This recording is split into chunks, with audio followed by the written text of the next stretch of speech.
This is Zach Black with MMA Meltdown. We've got the good fortune this week to have on the line a participant in UFC 163, Brazil, Ian Uncle Creepy McCall. What's going down, brother? What you up to? Just living the dream down in Rio. Down in Rio, man. You've had some cool experiences.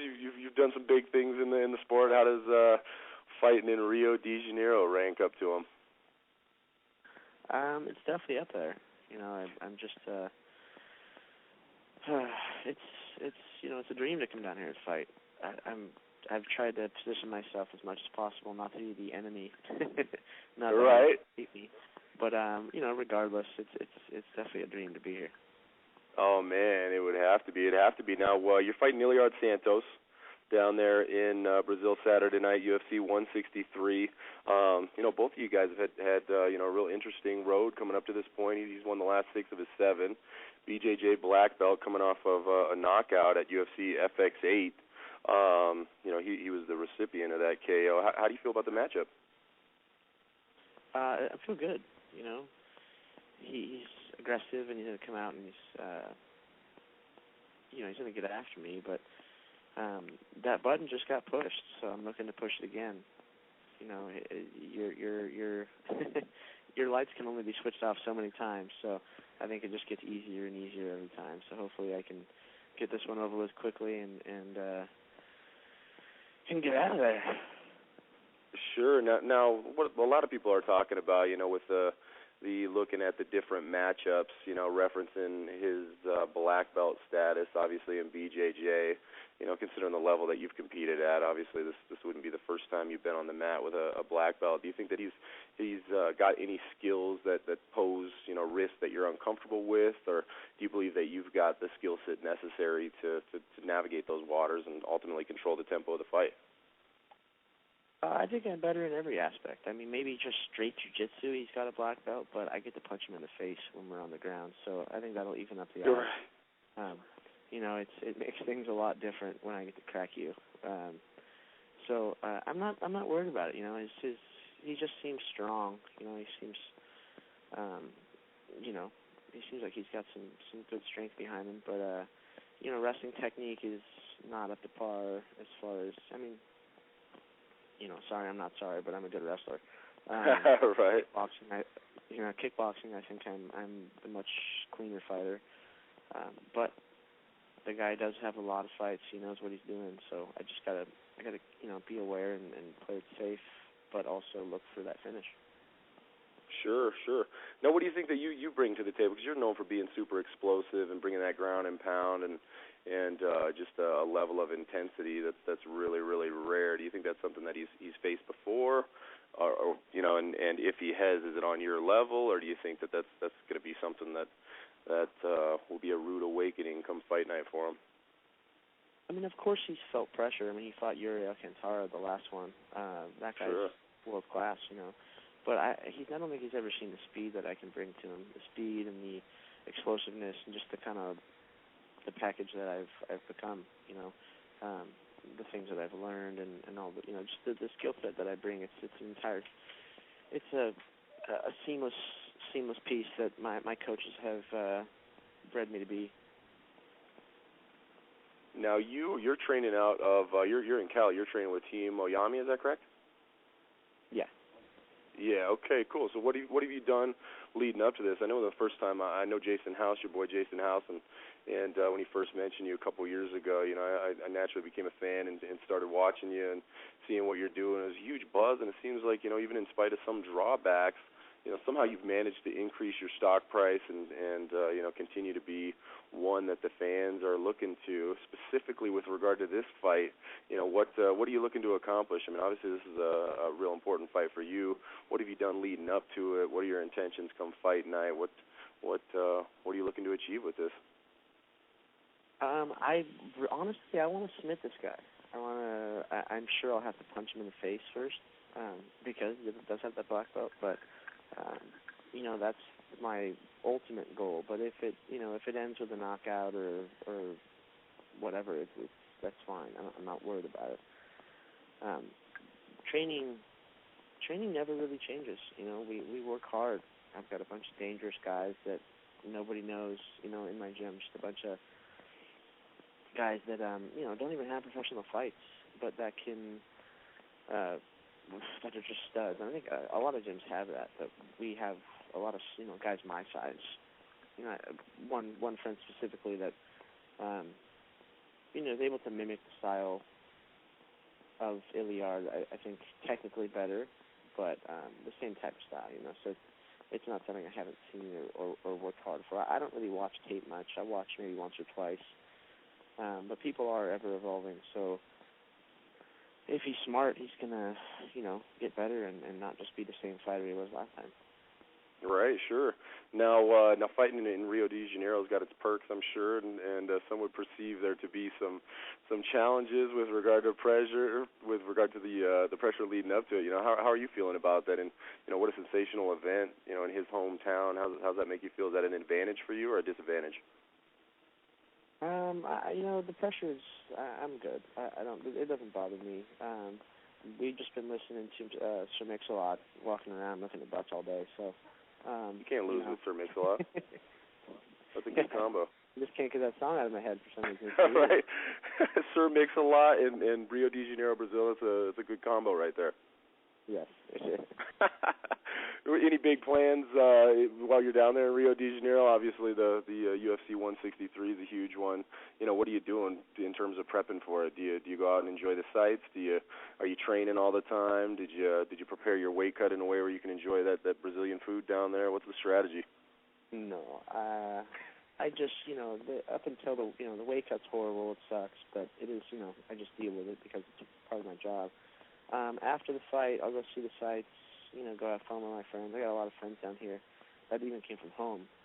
So we'll go cause some trouble, have a good time, and just try and eat food. Eat food is a big deal because I've been eating rabbit food for the past, 2 months, and I hate diets, so I'm going to go get fat.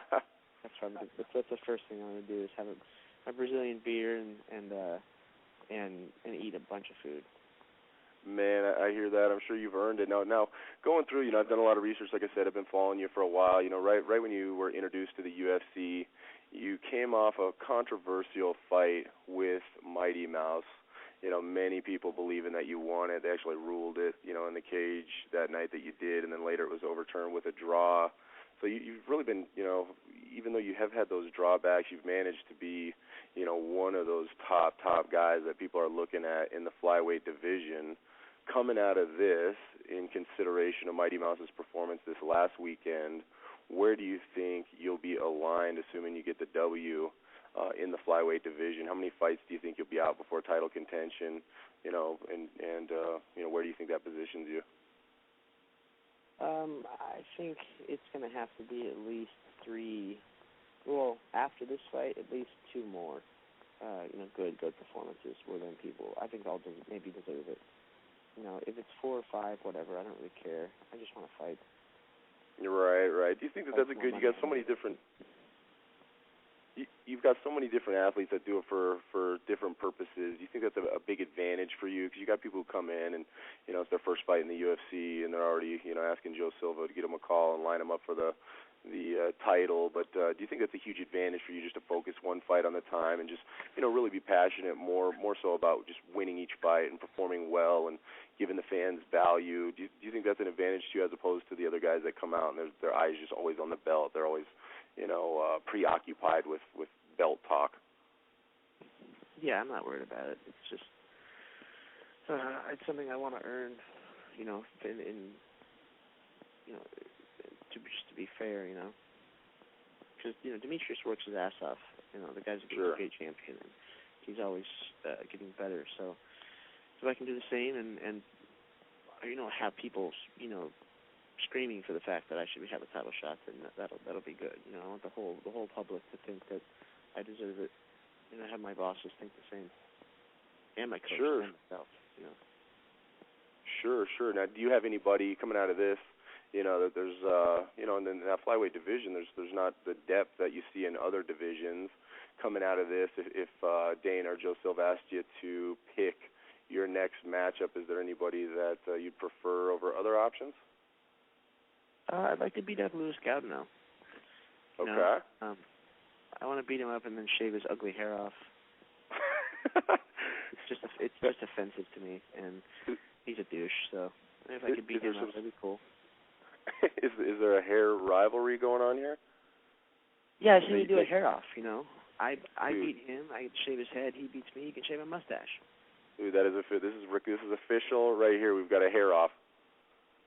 Yeah, let's do it. How funny, man. You know? How funny. Now leading up to this, man, it's you know, super exciting. It's got to be cool. How's it feel to have climbed through the ranks as you have, you know, to you know, do the wrestling background as you have, to grow up, to start fighting, to go down the path that you have? You know, what can you tell fans, what can you tell aspiring fighters about that story, and is there any advice that you could offer to people that look to achieve something, you know, of significance like you have? Oh man, just don't do what I've done. Like, just do the good, you know. Don't do stupid shit, because I've done everything wrong and somehow I'm still here. And it's taken a toll, man. Now what do you accredit that to? Having come through some challenges and then to still be on that level, what is it? I'm just gifted. You know, I mean, if there's a God, He blessed me. I sometimes I think He hates my guts. He's just here to torture me. But you know, I'm just gifted. I am, and I've completely, you know, wasted most of my life. There's been small pieces of me being okay, settle down, train hard, you know, get my life together. But just if you're, you know, a gifted young kid, just focus. Now, how do you? What techniques have you employed to achieve that? Because I know I notice it. You know, you see it all the time, and you see it in gyms. You've got these athletes that have those gifts that are so naturally talented, and you know, for one reason or another, they do get distracted. You know, is it something that you've grown out of, or is it something that you've learned to manage? And what strategies have you employed to do that? I think for a big part, I've grown out of it. You know, having a kid helps too. I'm you know, no doubt. I'm a 29-year-old boy that's raising a daughter by myself. You know, it's right. It's not easy. Sure. But I just realized, you know, I can't screw this one up because I have a little person to feed. So that's got to be huge motivation for you. On the table, and what was that? That's got to be huge motivation, man. I know my life changed when I had some little ones. Oh yeah, I got to my mom and my dad and stepmom and my mother-in-law, or should say ex-mother-in-law. They take her from time to time when I'm training, mostly my mom. But so I'll get to see her like once a month, you know, and just really be able to focus and sleep and train. Sure. But you know, I got to see her right before I left. I got to spend the last Saturday, Sunday with her, so that was nice. You know, she's getting so big, it's crazy. I think I've seen some pictures on Twitter of it, man. That's awesome. So going into the fight, man, MMA Meltdown definitely wishes you the best of luck. The United States is behind you. Of course, we appreciate MMA globally, but it's always nice when we get that dub and bring it home here to the USA. And best of luck to everybody. Any last words? Any shout outs to people in the Ian McCall biz you wanna give some credit to? Yeah, man, UGCTT, Underground Creepy Top Team. My team, Team Oyama, sponsors, Triumph United, Osiris Shoes, All Pro Science. Love you guys. You guys are the reason that my life is so much easier to train, and my family, you know. Love all you guys. Shoots. Awesome, man. We'll tear it up out there. We'll look forward to connecting with you post-fight and talking about the next opportunities in your career. And I'm going to pop online, get myself a Keep Calm and Creep On shirt. Thanks, man. Rock on, brother. Good luck, man. Take care. Yeah. Hey, Ian. This call has been recorded.